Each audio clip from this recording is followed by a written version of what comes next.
सबको जय मसीह की। मैं जसपाल एक बार से फिर आप लोगों के सामने मॉर्निंग डिवोशन लेकर उपस्थित हुआ हूँ। आज का मेरा टॉपिक है बुद्धि और समझ।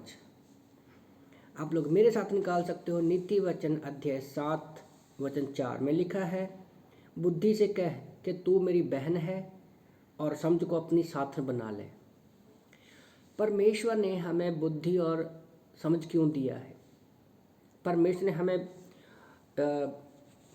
ज्ञान प्राप्त करने के लिए हमें बुद्धि दी है इस बाइबल के द्वारा, और पवित्र आत्मा की हमें समझ दी है कि हमारे जीवन से परमेश्वर की महिमा हो और हम अपने जीवन से परमेश्वर को ऊंचा उठाएं।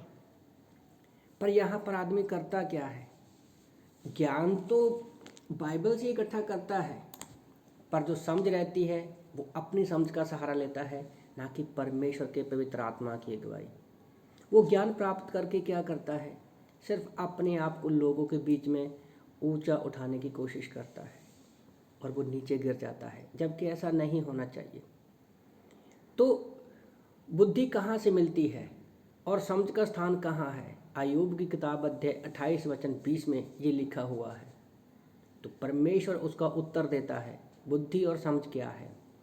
बुद्धि ये है, अय्यूब की किताब अध्याय 28 वचन 28 में परमेश्वर का वचन कहता है, तब उसने मनुष्य से कहा, देख प्रभु का भय मानना यही बुद्धि है और बुराई से दूर रहना यही समझ है।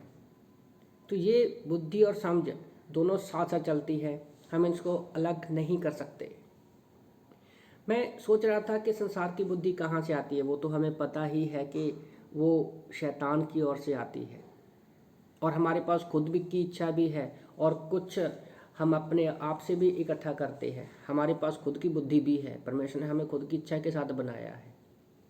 मैं सोच रहा था कि स्वर्गीय ज्ञान सिर्फ ऊपर से आता है, परमेश्वर की बुद्धि और ज्ञान सिर्फ हमें ऊपर से मिलता है।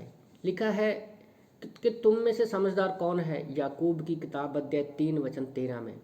और स्वर्गीय ज्ञान की बुद्धि और समझदार का कैसे हमें पता चलता है? प्रभु का वचन कहता है, जो ऊपर से आता है वो पहले तो पवित्र होता है, दूसरा मिलनसार होता है, सद्भाव होता है, दया और अच्छे फलों से लदा हुआ, और पक्षपात और कपट रहित होता है। याकूब की किताब अध्याय 3 वचन 17 में हम देखते हैं। और ये सारी क्वालिटीज़ किसी इंसान में हम लोग नहीं देखते। ये सारी क्वालिटीज़ जब यीशु मसीह यूहन्ना की किताब अध्याय 1 वचन 14 में उन्होंने इंसानी रूप में आए, उसके अंदर ये सारी चीज़ें हमें दिखती हैं। पहले वो पवित्र था, लोगों के साथ मिलनसार था, बात करने में वो कोमल था, सद्भाव था, और दया उसके अंदर थी, और वो फलों से लदा हुआ था। मतलब बहुत सारे प्राणों को उसने बचाया, और उसने कभी भी किसी का पक्षपात नहीं किया, और उसने एक भी शब्द कपट से मुंह से नहीं निकाला। तो यीशु मसीह हमारे सामने एक अच्छी एग्जाम्पल है बुद्धि और समझ का। तो यीशु मसीह बड़ी अच्छी एग्जाम्पल देते थे। वो उत्तर बड़ी बुद्धिमत्ता के साथ देते थे, बड़ी समझ के अनुसार देते थे। जैसे यूहन्ना 8 में हम देखते हैं कि सदूकी फरीसियों ने कहा कि हम इस लड़की को पत्थरों से मारने की आज्ञा है, पर यीशु मसीह ने कहा, बुद्धि और समझ का हमें अच्छा वहाँ पर एग्जाम्पल दिखता है। यीशु ने कहा, जो तुम में पापी नहीं है वो पहला पत्थर उठाए, और एक एक करके वहाँ से सारे निकल गए। उसी तरह से जब हम अपनी बुद्धिमत्ता का सहारा लेते हैं, परमेश्वर का सहारा नहीं लेते, है ना, तो सबसे बड़ी गलती हमें कहाँ देखने को मिलती है? मैं पढ़ रहा था पहला शमूएल अध्याय 13 वचन 8 से लेकर 14 तक पढ़ोगे। परमेश्वर ने होम बलि और मेल बलि चढ़ाने के लिए शमूएल को ठहराया था, पर यह कार्य शाऊल ने अपनी बुद्धिमत्ता के साथ किया और उसने अपना राज्य खो दिया। कई बार हम अपनी बुद्धिमत्ता के साथ कार्य करते हैं, समझ का सहारा लेते हैं, तो हम बहुत सारी चीज़ों का नुकसान उठाते हैं।